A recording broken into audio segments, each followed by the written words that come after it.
在电影拍摄中，镜子是一种非常常见的道具，它可以拓展空间，让画面调度更加丰富，还可以展现人物内心，渲染各种各样的氛围。但是，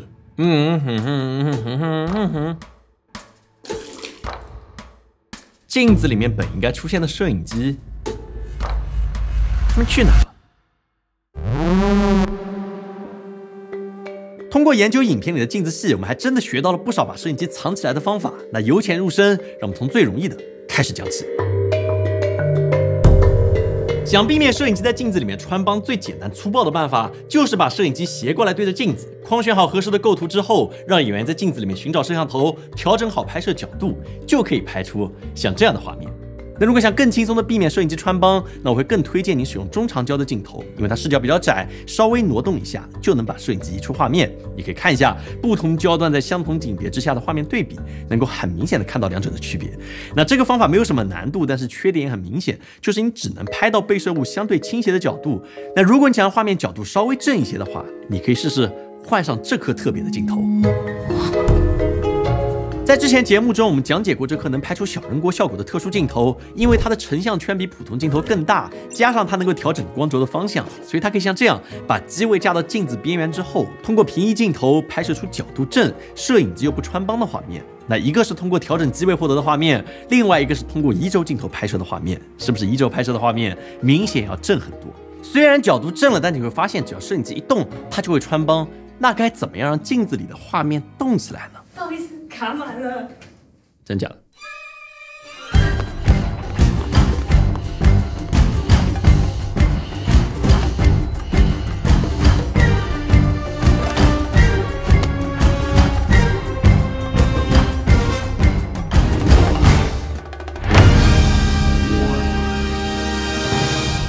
刚刚你看到的这个画面，就是我们学习超时空接触里面小女孩奔跑来拿药这个经典片段拍摄出来的。这个效果是非常惊艳，但是实现起来它并不困难。说白了就是多拍一条。那首先我们需要先拍摄一条镜子里面的画面，拍摄的时候演员逐渐靠近镜子，摄影机在演员前面一路跟拍，然后演员抬手假装打开柜门，摄影机跟随他的手势，同步把镜头给摇出去。那接着就是镜子外的画面，我们需要先把镜子贴上绿幕，再让摄影机从绿幕里面拉出来，拍一条演员手开柜门的素材。那最后只需要在后期软件里面把绿幕抠除，把第一条镜子里画面水平翻转，把它和镜子外的画面合二为一，你就可以收获这一段非常有意思的镜子戏了。但是这个方法有难点和缺点吗？是有的。拍摄的时候，首先你要保持两条镜头的运动速度一致，才能把打开柜门的时间点给对上。那如果做得不好，是会很容易有穿帮的点的。甚至我们刚刚举的案例超时空接触里面，你看这个片段本身，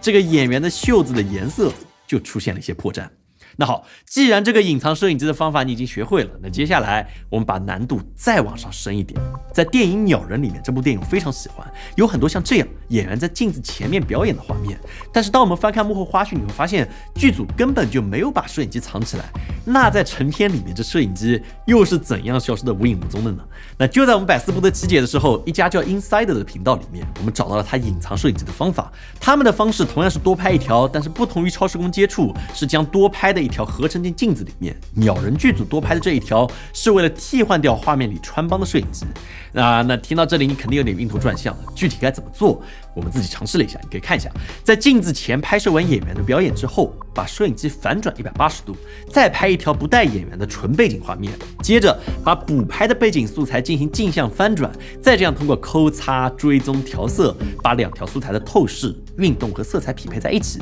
才能够实现无缝的衔接。但这样肯定会消耗后期老师非常多头发。那有什么方法能够在前期只拍就实现所谓的近戏呢？那是有方法的，答案就是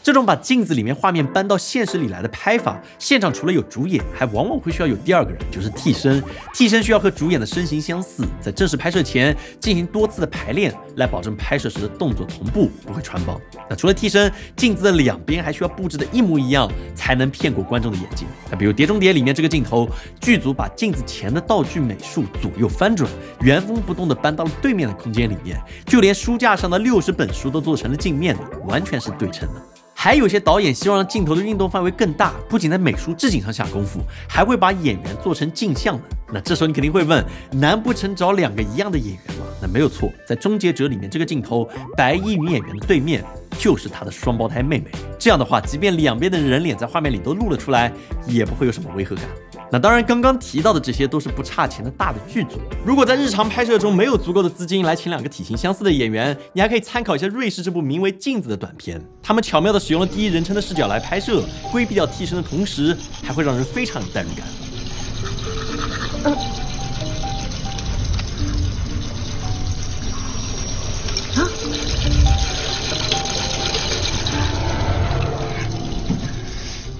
那现在你既然已经掌握了前面这些技巧，我们再来给你看一段影片，看看你能不能发现它的破绽。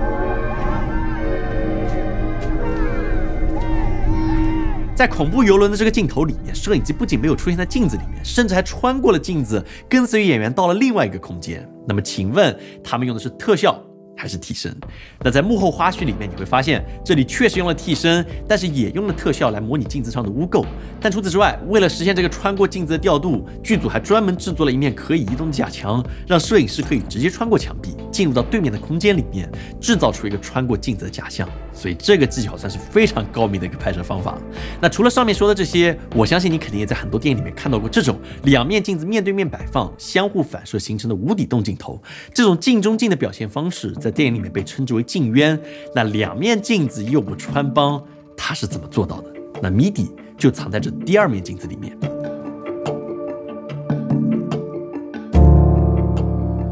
单面镜是我们经常在审讯室里面见到的东西，它的工作原理依赖于2侧环境的光线强度差异，所以从光线较强的一侧，我们能看到的是自己的反射的镜像，就像我们日常使用的镜子；但从光线较暗的一侧，我们可以清晰的透过玻璃看到光线较强的一侧的景象。所以在拍摄镜渊时，摄影师只需要将2面镜子面对面摆放，把摄影机架在玻璃较暗的一侧，也就是透视面，就可以隐藏摄影机，拍出这种镜子层层叠叠的画面。那其实如果我们再把思路打开一些，还可以利用多面镜子相互反射，带来一些更多有意思的视觉效果。那比如很喜欢的一支乐队 OK Go， 他们就通过63面镜子和29台机械臂，以一镜到底的方式拍摄了这个非常有趣的 MV， 我很推荐你去看一看。这样普普通通的一面镜子之所以能够一而再再而三的带给我们意料之外的惊喜，离不开电影人们的努力。正是因为他们把镜子的穿帮处理得太好，以致我们常常忽略了这些镜头里面的画面原本应该有多不合理。如果你有更巧妙的方法，也欢迎在弹幕或者评论区里提出来，举一反三，我们一起交流。所以如果你喜欢这个视频，也请务必给我们点赞、投币、3连转发，这有我们非常大的帮助。那么我们下次见。